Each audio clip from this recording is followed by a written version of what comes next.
Welcome to our Monday marketing, where I try and come in once a week just to give you a little nugget of some help on your marketing to get you through the week and to encourage you and to challenge you in all things marketing. As business owners, we are constantly being distracted and we have all kinds of things going on. We wear multiple hats, right? So one minute we're the janitor, the next minute we're doing HR, and then we have to deal with the bookkeeping piece of it, and then our customers walk through the door, and then we got to handle the customers. So we have a lot of things going on as business owners, and then you throw the marketing hat on, and that takes you to a whole new level of other things that you got to deal with and handle all of the distractions. So this week I wanted to tap into the struggles that we face as business owners when it comes to all the shiny objects when it comes to our marketing, right? There's so many things going on right now in this world. We have lots of changes. So all the platforms, we have a lot of platforms going on right now. We got some new platforms emerging. We have all of the different restrictions depending on what state or city or whatever that you're in when it comes to what we can do, what kind of events we can have, what kind of events we can't have, all of these different things. And we kind of get stuck with, what do we do? And I remember years ago talking to a business owner, and he's like, well, I just have to be on all of the platforms because that way I cover all different areas, because I want to get everybody on all the platforms. Well, when you do something like that, we run into becoming the jack of all trades and the master of none, right? If we were to dabble in all of the things in our business, we would constantly be chasing our tails and we wouldn't know what we're doing, and we'd be totally frustrated with how things are going, right? I actually just talked to a customer today where they are running into the issue where they have so much going on and they're so overwhelmed. Like they're just trying to keep their head above water when it comes to stuff. So for someone that's dealing with that, if you're in those shoes, you can't be wasting your time on marketing efforts that aren't working. You have to be super strategic in what you do. So this week I want to encourage you and I want to challenge you to focus on where your customers are. Okay, we're going to keep things super simple. I remember back growing up, my mom always had something. She always had the saying is the KISS, the keep it simple, sweetie, right? Or stupid, whatever you want, but for purposes, we say sweetie. And we want to keep things super simple. Let's not overcomplicate our marketing efforts and be overwhelmed with all the different platforms that are coming out, all the different issues that we're facing as business owners in the current crazy climate that we are in.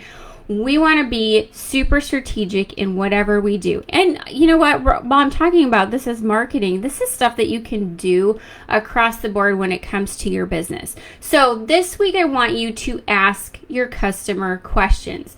Whatever you're doing when it comes to your marketing and really for your customers is we are basically solving a problem for our customers, and we're using our marketing as a way to communicate how we can solve problems for our customers. So it all revolves around our customers. We all have to know what our customers want, where they're going to be at, what times they're going to be at it, what is the most effective way to get to our customers so we can communicate the problems that we can solve with our products and services. Okay, so think about that.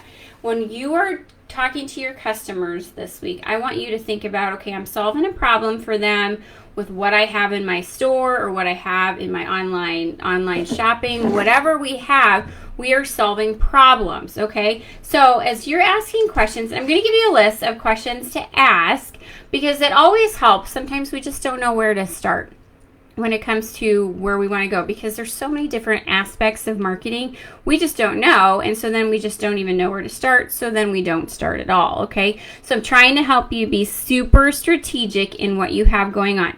Okay, so remember, we're keeping this simple and we're only asking questions. So if you are taking notes, I want you to write down these questions, play this back in the replay if you want to, so that way you can get all of these questions, and I think that they'll be very helpful for you. Okay, first of all, I want you to think about what motivates your customers.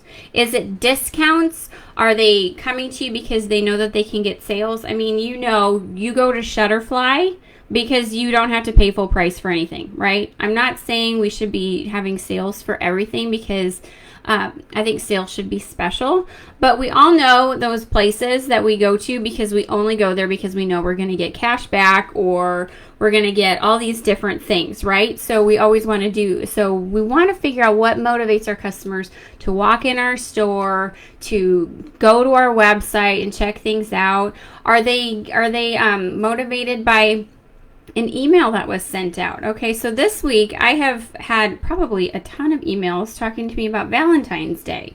And I don't really do a whole lot for Valentine's Day, but they have made me stop and think, well, do I really need this for Valentine's Day? Could I actually get the heart-shaped chocolates? Not for everybody, just for me, right?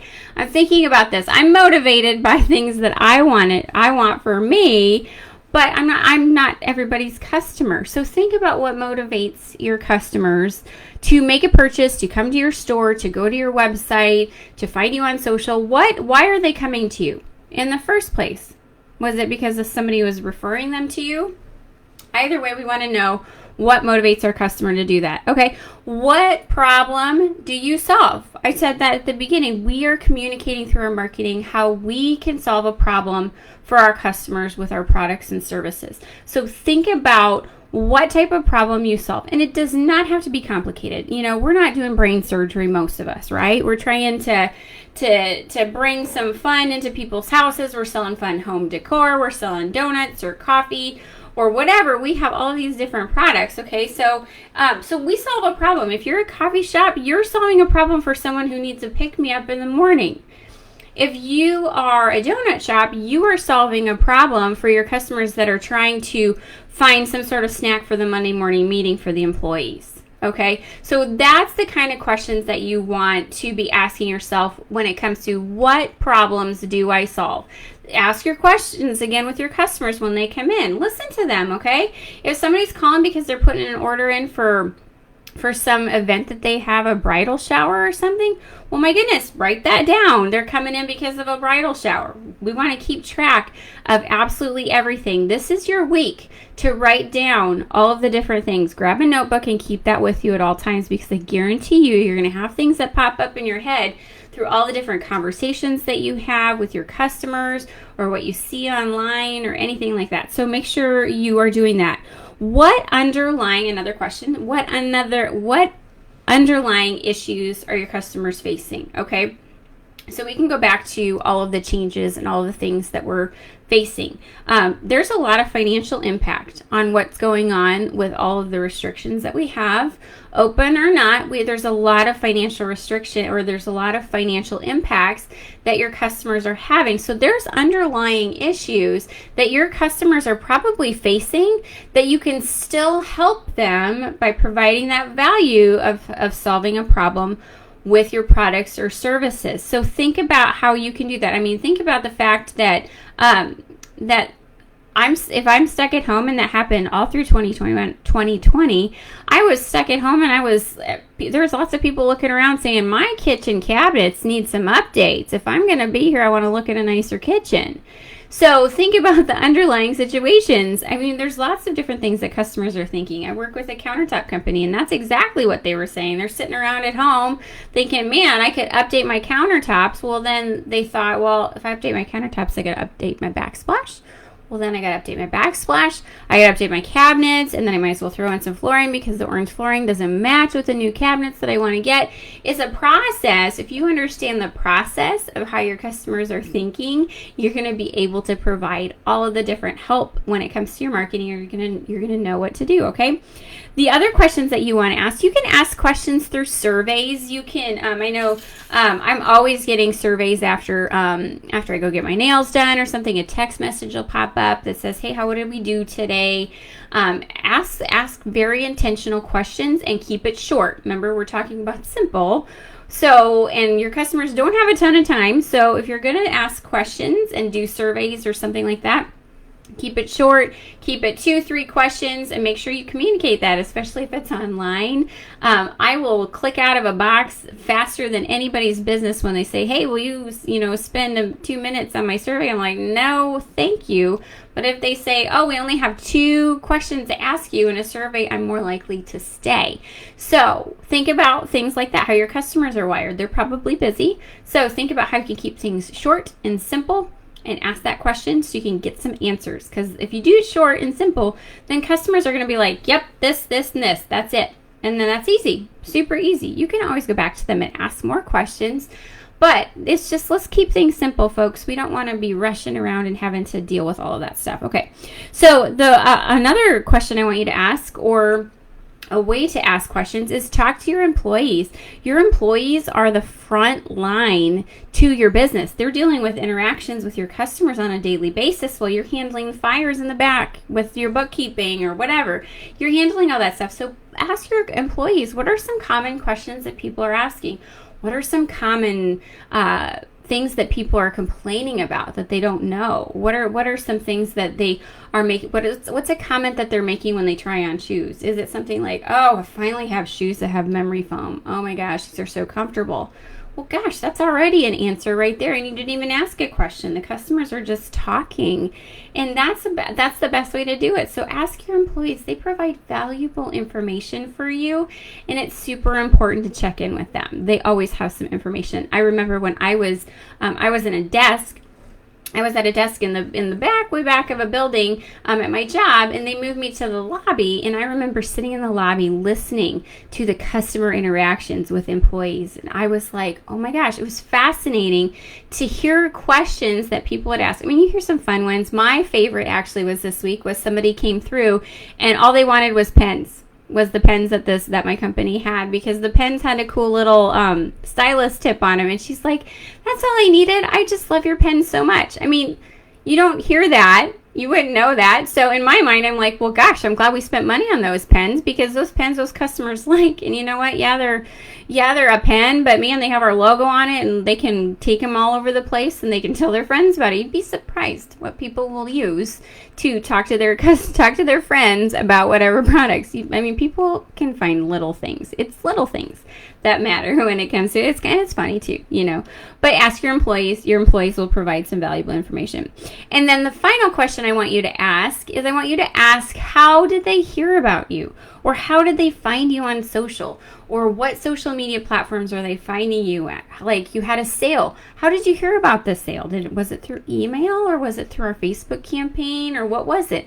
How did they hear about you? One of my customers, anytime somebody walks through the door, they greet them and say, hey, is this your first time? And sometimes it'll be, yeah, I've been here before. You know, I've bought donuts here before. Or it would be, yeah, this is my first time, which segues to the employee to ask, oh, awesome, welcome. How did you hear about us?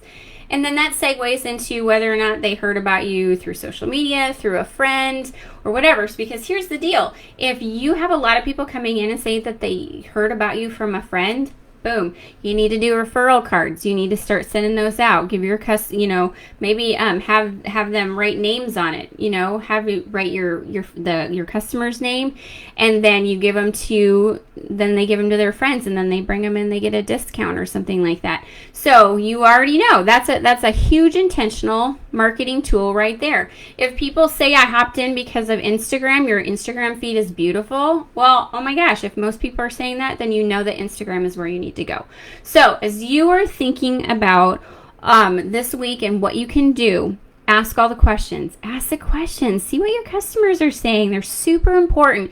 Your customers have so much value, and if you're not doing what they're looking for, they're not going to find you, and they're going to find their help with their needs from somebody else other than you, and you don't want that to be the case. So ask questions this week, and then join me next week as I'm going to take you on another step. Is once we ask all the questions, you're going to get a lot of opinions, and you're going to get a lot of feedback, and you're going to need some help digging through that. So next week, I'm going to share some tips on how we can figure out what ones we should do, what ones we should not do, or what ones we need to wait on. So that'll be really helpful for you too. So ask those questions, and then come back next week where I'll be on another live 7 o'clock Central, and we will talk about how we can implement all of the things that you got from your answers this week. I will see you next time. Have a great night.